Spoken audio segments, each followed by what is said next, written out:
lobster sucks. I mean, obviously some of you might disagree with me. I figure though, most people just haven't eaten enough of it.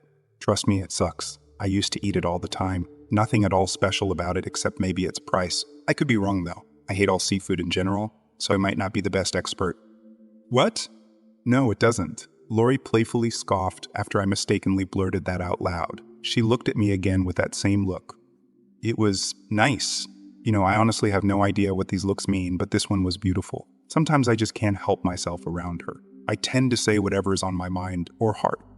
Well, I love it, she added, then dipped another bite into some clarified butter and ate it. Her seafood platter was brimming with seafood.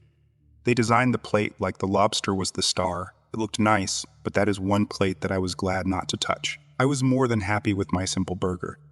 I can't believe you take me to this nice seaside restaurant and order a fucking hamburger. You're so weird, she added with a smile.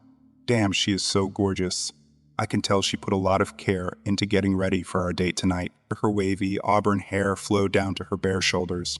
Her tight green dress dared the other patrons not to look. Most wouldn't see what I did, though, that they matched her flawless eyes. Sorry, just used to eat lobster a lot. Not a fan, I told her, this time not so laconically. Maybe this wasn't the best place to take her, I guess. The seaside restaurant was a nice place, if a little expensive. I suppose that wasn't a problem for me now, my brutal job letting me easily afford expenses like... You did? When was that? She asked before eating another sickening bite. A while ago, I said. I realized that was rudely too short, but I didn't really want to talk about it. I felt really tired for some reason. I was honestly really excited to take her out, but these past few weeks the strain of work has been tough. A few more days before I had to fly back out to the rig for another rotation. I wasn't really sure what would happen this time. This time, I would be flying back to a rig without accidents. My phone buzzed on the table. It was facing down, but its buzzing was really loud. Then it buzzed again.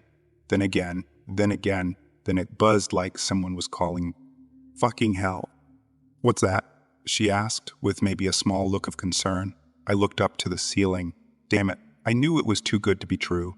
I desperately wanted to silence my phone, but was afraid to look at it. It's possible it's just my mom said that I hadn't called her in so long, or maybe a wrong number, someone searching for someone that would never respond. One sec, I'll turn it off. I grabbed it, and I couldn't help myself. I looked at it. Fuck, it was Charlie. Who was that? Seems like they need to talk with you, she said. She was smiling. She didn't look annoyed, but I can tell she thought it was odd. My phone continued to buzz with more alerts. Charlie from work. I flipped my screen so she could see the contact name for the alerts on my phone. I know she would have believed me regardless, but it didn't matter. Nothing, I suppose, mattered anymore. Do you need to talk with him? It seems urgent. Nah, I said and smiled at her. I turned off my phone and tossed it to the end of the table. It might be junk at this point. A man of few words, she said. Damn, her eyes are way too beautiful. It's sometimes hard to maintain looking at them for too long. I maintained my gaze this time. I have to say, it's actually kind of ironic. I guess I am a man of few words, if I'm being honest. Normally I wasn't much of a talker, except for last month. I talked more that stormy night than I had in a while. The surprise weather was so awful. The rain pelting all the guys on the platform. All of them were scared. Their weary faces framed with matted down hair stared up at me as I gave my impromptu speech. I had no idea that I had those kinds of words in me. Maybe it was the pressure or the utter helplessness of working on that rig where every fucking month there was an accident. What's even weirder is that my speech that night worked. I looked out at the group of men, boys really, and saw their expressions change. Their panicked and scared looks turned to hope. Even Charlie, the most indoctrinated zealot of the lot, was convinced. I just couldn't believe it. My entire view of people changed that night. I guess when it comes down to it, people really are desperate to do the right thing. Last month was the first month without an accident. Gary, the scared and careless newbie, with the heavy rain hiding his tears, looked so relieved. It was one of the best feelings that I've ever had seeing him fly out a few nights later, safe and sound. I swear I thought I did something good for once, saving the sea from one more careless worker. I knew Carly was probably still trying to reach me. Damn, dude, it doesn't matter anymore. It was a gamble, and it didn't pay off, obviously. I mean, you'd think the universe wants you to do the right thing. It feels so natural to want to do it. Like if you do it, everything will snap in place and justify it. Apparently not. I really had no idea what I was doing. What? I asked Lori. She was staring once again at me with that look. I'm just trying to figure you out, she said. I laughed at that. Absolutely nothing to figure out. Just some big fuck up that blew everything. A guy that messed with something that he didn't understand and was going to pay for it. I was about to respond when the screaming started. I mean, it's kind of hard to tell how much screaming there was. One thing I've learned in life is that in any dangerous or critical situation, most people are pretty quiet. They don't cry or scream. They go through whatever thing it is in silence. Those that do scream, though, well, they more than make up for the rest of them. I could feel Lori desperately trying to tug at my arm. I could have pretended that she was budging me a little bit, but there was no point. I was not going with her. I didn't deserve to, and besides, it was pointless. You go on without me, head out the back and drive away. I'll follow you, I swear. I need to take care of something. I lied to her. I hoped that she would just leave and not say anything. I love you, she added as one final nail. Fuck, what else could I do? I obviously had to say it back. I assured her it was fine and managed to convince her to leave. Maybe I should have joined some profession where persuasion was useful. I was getting pretty good at it by this point. The restaurant was empty. No more screams, but the car alarms were pointlessly blaring. I reached over to Lori's plate and popped a calamari into my mouth. I smiled in smug satisfaction at my small victory. I guess calamari was kind of tasty. The door suddenly shattered as the first massive tentacle reached its way inside. Well, this was going to be interesting. I tried to put some preface on this story before I get into it. I'm a Division I football player that play offensive line for those that don't know what that is. I'm basically saying I'm a big dude currently about 6'5", 300 out. Basically saying I haven't really been scared of animals or people where I live just because I'm genuinely just bigger than that. Now it was a late night after my high school basketball team, at the time, had made the playoffs. I was currently on the phone with my girlfriend at the time as I was pulling into my country neighborhood in a small town in Alabama. It was around 12:31:0. And as I was pulling into the neighborhood, I see this woman with long black hair wearing a Civil War period dress. It wasn't very weird for me to see random kids around my neighborhood because I lived near a foster home.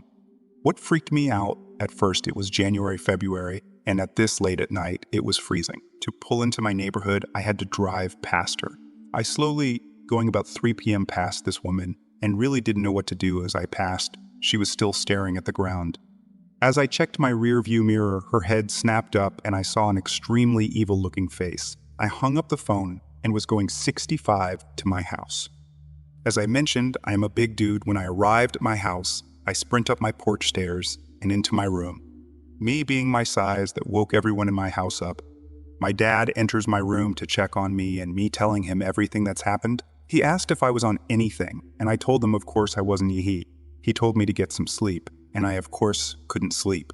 It popped in my mind I had a Latina neighbor that I was very close with who has long jet black hair. Instantly, I snapped her on Snapchat saying that was a good prank and you got me. She said she wasn't even in the state and didn't know what I was talking about. She sent me her location on the Snap map showing me that she was in Baltimore. That was it. There was no chance I was getting any sleep that night. I hopped on Xbox to tell all my friends about the events that just occurred. Of course, they didn't believe me, saying I was joking, and I told them how serious I was. At the end of the Xbox session, it was around 4:0 a.m. I had gotten off and was going to try to sleep. I went to my bedroom, and as I was walking past the blinds there, she was standing there in the one street light in my neighborhood. I slammed the curtains shut, peeked again, and she was gone. I have no idea what happened or what was going on that night. My dad and little brother have claimed to see the same woman years later in their own different stories. But this is my first post, so if you have any questions of any ideas to what was going on, let me know. Approximately 3 years ago, my spouse and I engaged in some casual home searching. Although we weren't in a position to afford a property at that time, we wanted to familiarize ourselves with the market for future reference. While exploring a pleasant neighborhood, we stumbled upon a potentially stunning 2-story house that appeared to be undergoing construction. The property boasted a generous size, and the house itself was around 75 complete. Although all the walls were present, there were no interior walls or paint, and the plumbing and electric systems were installed. Curiosity got the better of us, so we decided to call the real estate number provided to inquire about a possible tour. To our surprise, the agent encouraged us to explore the premises on our own. Strangely enough, there were no doors or fences restricting access. As my wife and I started making our way toward the house, a sudden wave of fear washed over me. I hastily retreated to the truck and took a seat. From my vantage point, I noticed something that hadn't been there before. Were two children and a middle-aged woman leaning out of the previously empty window frames. They seemed to be reaching out between the windows, and it became clear to me and there was a fire engulfing the top portion of the house. The image wasn't entirely distinct, there was no mistaking it. Those individuals were trapped inside. Alarmed by what I had witnessed, I urgently instructed my wife to leave the vicinity immediately. I was so shaken up that she took over driving duties as we made our swift exit. As we distanced ourselves from the scene, I distinctly heard screams emanating from the direction of the burning house.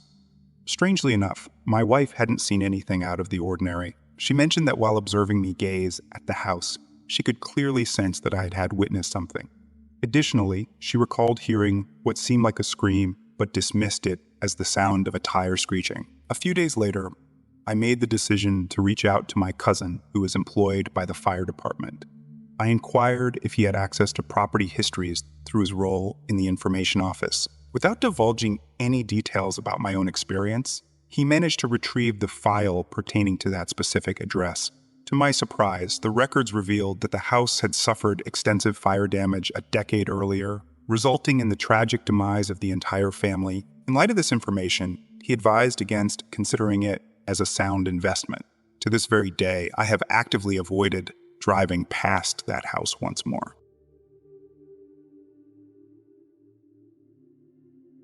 When I was approximately 10 years old and my younger brother was 8 years old, we resided in a house situated on a vast plot of land covered in trees. This provided the perfect setting for our favorite childhood game of hide and seek with our friends. On one particular day during the late afternoon, we were engaged in our usual outdoor play with our neighbors from next door. Meanwhile, my brother was diligently attempting to locate us. Intriguingly, I could hear his voice calling out my name from a short distance away, and there was an evident tinge of fear in his tone. Curiosity got the better of me, prompting me to investigate the source of his unease. As I ventured towards him, I stumbled upon a small clearing nestled under the protective canopy of trees.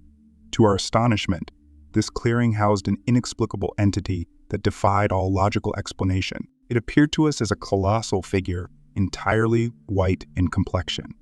In the eyes of two young children, it loomed at an astounding height of approximately 10 feet. The sight before us held us spellbound for a moment, captivated by its sheer peculiarity. However, as abruptly as it materialized, it vanished with remarkable speed.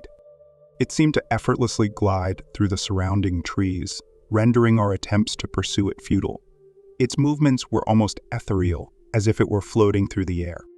We successfully tracked it as it crossed the road and made its way to the stream, and then it vanished from our sight. Naturally, we were quite shaken by this occurrence and hurried indoors to inform our parents. However, they were skeptical and suggested that what we witnessed might have been a large white dog or something similar. We were firm in our belief that it was not a dog, but rather a towering figure emitting a white glow that simply vanished into thin air. We felt no fear when we laid eyes on it, and we never encountered it again. Nevertheless, to this very day, we are both certain that we did indeed witness something. We have contemplated the possibility that it could have been a spirit from one of the numerous old vehicles we discovered on our property. But truth be told, who knows for sure?